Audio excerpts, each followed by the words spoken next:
इस वक्त देश का जो माहौल है, देश के अंदर डर का माहौल या देश के बॉर्डर की बात, इन सब पर मुझे खेद है, दुख है, गुस्सा है, लेकिन इन सबसे ज़्यादा शर्म भी है, क्योंकि इसकी रिस्पॉन्सिबिलिटी, जिम्मेवारी कहीं ना कहीं मेरी और आपकी ही है। अगर आप सोच रहे हैं कि इस जंग में आप शामिल हो चुके हैं क्योंकि आपने चाइना के सामान को बहिष्कार कर दिया है, आप ऑलरेडी कैंपेन में लग गए हैं, उनके ऐप को डिलीट करने वाले कैंपेन में, तो मैं आपको बता दूं, इन सब से जंग का कोई लेना देना नहीं है। अगर इन सारे एक्शन से जंग में कोई फायदा होता तो हमारी सरकार जब चाहे ये ऐप, सारे ऐप ब्लॉक कर सकती है या फिर चाइना से जो इंपोर्ट है उसे बैन कर सकती है। लेकिन आपका ध्यान इन सारे एक्टिविटीज में अगर है तो जो रियल कॉज है उससे आपका ध्यान हट रहा है। पिछले 15 दिन में वो रियल कॉज पे मेरा ध्यान गया। 5 जून वर्ल्ड एनवायरमेंटल डे पे हमने लॉन्च किया NICE, that is network of influenza care expert.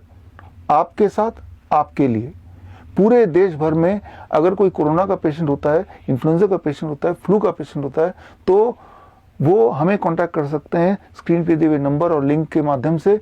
और जैसे ही कांटेक्ट करते तो हमारे जो पूरे देश में फैले हुए इन्फ्लुएंजा एक्सपर्ट्स हैं वो एलोकेट हो जाते फॉर द पेशेंट, और उस पेशेंट के साथ वर्चुअली तब तक सपोर्टिव केयर मिलता जब तक कि वो पेशेंट कोरोना के जाल से, इन्फ्लुएंजा के जाल से बाहर ना निकल जाए। हमने ये देखा, 2 इंपॉर्टेंट बातें मैंने देखी। पहली ये कि मोस्ट ऑफ द पेशेंट, चाहे वो कितना सीवियरली इल क्यों ना हो, ARDS के सिम्टम हो, कार्डियक इंजरी के सिम्टम हो, निमोनिया के सिम्टम्स हो या फिर हाई फीवर हो, लेकिन 3 स्टेप फ्लू डाइट देते ही with in the 3rd day, by 3rd day for most of the patient उनके सिम्टम गायब हो जाते। और उनमें से कुछ लोगों को मौका मिला चौथे दिन दोबारा टेस्ट कराने का, तो उनमें से अधिकतर लोगों को चौथे दिन में ही कोरोना नेगेटिव पाया गया।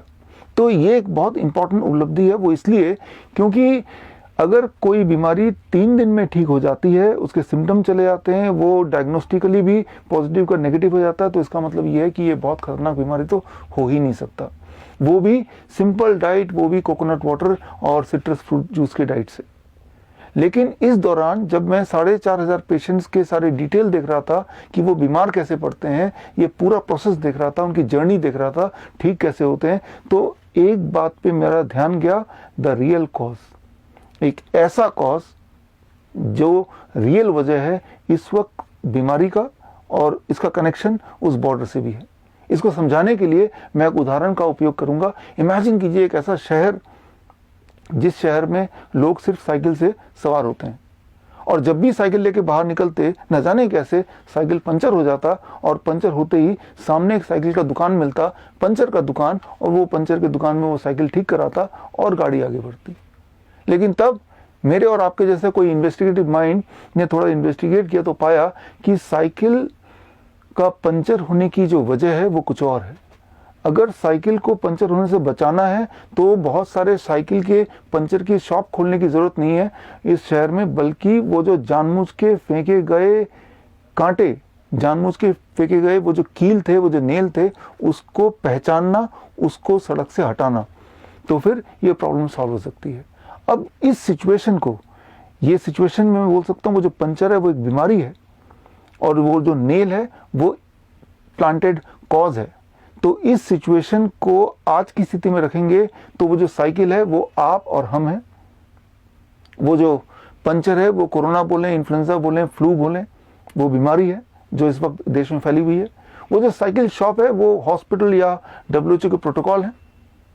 अब पहचानना है तो सिर्फ वो कील, वो ऐसा क्या पूरे देश में फैल गया है जिसकी वजह से लोग बीमार पड़ रहे हैं। वो एक कील मैंने पहचानी पिछले 15 दिनों में, जब मैंने पेशेंट्स पे काम किया, देखा कि वो बीमार कैसे पड़ रहे हैं, बीमार क्यों पड़ रहे हैं, और ठीक होने का प्रोसेस क्या है। ये सारा चीज को मैंने डीपली स्टडी किया। वो जो कील है अगर वो एक बार पहचान लिया जाए तो उस कील को अगर आप देश से बाहर फेंक देंगे तो न केवल कोरोना या कोरोना के डर के माहौल से हम आज़ाद हो सकते हैं, बल्कि हम अपने बॉर्डर को भी स्ट्रॉन्ग कर सकते हैं। पूरे एविडेंस के साथ मैं आपको मिलूंगा 21 जून, दैट इज योगा डे पे, सुबह 9 बजे लाइव। ऑल द बेस्ट, धन्यवाद, जय हिंद।